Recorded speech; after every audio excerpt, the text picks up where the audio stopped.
وہ فرعون کی باندی والا واقعہ؟ جی ضرور انشاءاللہ. رمضان المبارک ہے، گلا خشک ہو جاتا ہے، اگر ایسا ہی رہ جائے ہے تو میں معذرت چاہتا ہوں. نہیں کوئی ایشو نہیں، آپ وہ ذرا سنا دیں ہمارے ناظرین کو. بسم اللہ الرحمن الرحیم. فرعون کی ایک باندی مسلمان ہو گئی، اس کی دو بچیاں ایک انگلی پکڑ کے چلتی ہے اور ایک اس کی گود میں ہے. فرعون کو پتہ چل گیا، خوشبو کون چھپا سکتا ہے؟ ایمان کی خوشبو نے جب اپنا آپ دکھایا، فرعون کو اس کو پتہ چل گیا. اس نے اسے پکڑوایا، آگ جلائی، اوپر کڑا رکھا، اس میں تیل ڈالا.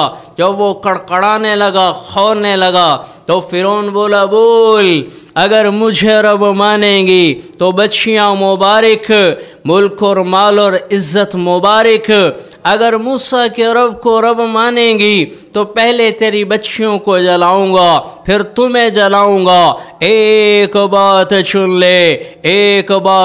لے. وہ باندی بولی، فرعون ہم نہ اولاد کے غلام، نہ ملک اور مال اور عزت کے غلام، ہم تو غلام اللہ ہیں، ہم تو اللہ کے غلام ہیں. تو یہی تو کرے گا، چلائے گا، چلا دے. ارے ادھر آ ستمگر ہنر آزمائیں، تو تیر آزما ہم جگر آزمائیں. تو جلائے گا، چلا دے. انہوں نے بڑی بیٹی کو پکڑا بالوں سے.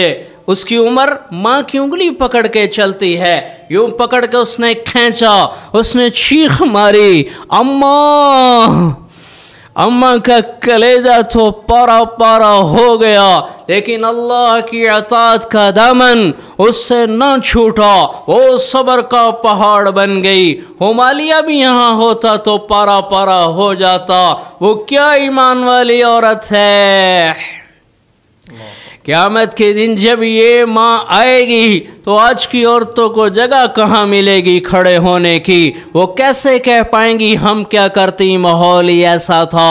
ارے ادھر دیکھو، فرعون کے دربار سے زیادہ سنگین فضا تو پاکستان کی نہیں ہے.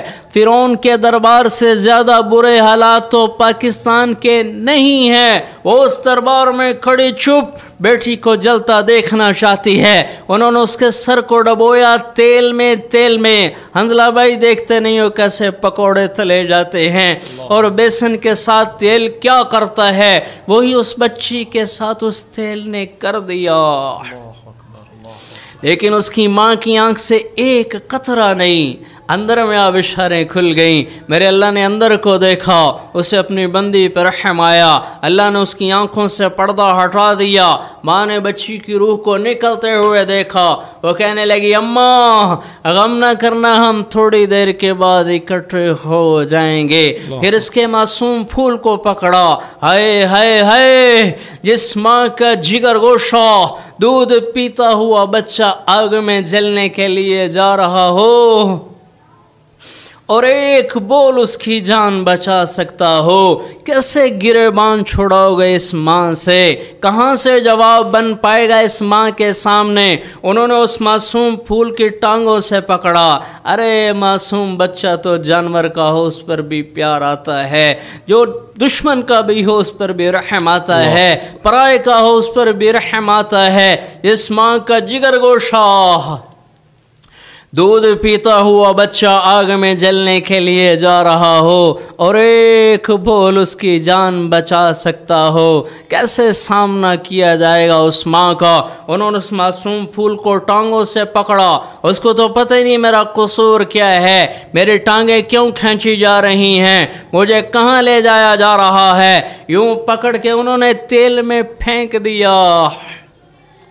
یہ بیچاری بھی نہ کر سکی. جب اس خود کو پکڑنے لگے باندی کو، وہ کہنے لگی، فرعون میری ایک خواہش پوری کرو گے؟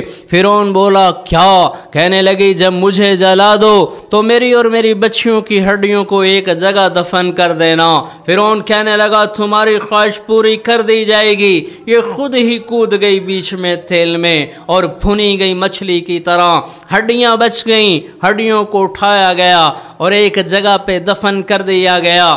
میرے نبی اور موسیٰ علیہ السلام کے درمیان میں تقریباً 2000 سال کا فاصلہ ہے۔ میرے نبی جب معراج کو چلے، آپ جب مسجد اقصی پہنچے، مسجد اقصی سے آپ جب اوپر کی جانب جانے لگے تو آپ نے کہا جبریل مجھے جنت کی خوشبو آ رہی ہے، میں جنت کی خوشبو محسوس کر رہا ہوں، یہ کہاں سے آ رہی ہے؟ تو جبریل نے کہا یا رسول اللہ صلی اللہ علیہ وآلہ وسلم، فرعون کی ایک باندی تھی، اس کی 2 بچیاں تھیں، وہ ایسے اللہ پہ قربان ہوئی تھیں جس دن سے ان ماں بیٹیوں کی جہاں پہ ہڈیاں دفن ہیں اس دن سے آج تک وہاں سے یہ خوشبو اٹھ رہی ہے۔ اللہ اکبر، اللہ سے یاری لگا لو، اللہ سے دوستی لگا لو، سب غم چن دے گا۔ یہ بھٹکی ہوئی انسانیت ہے جنہیں اپنے نفسانی چسکوں کو پورا کرنے کے سوا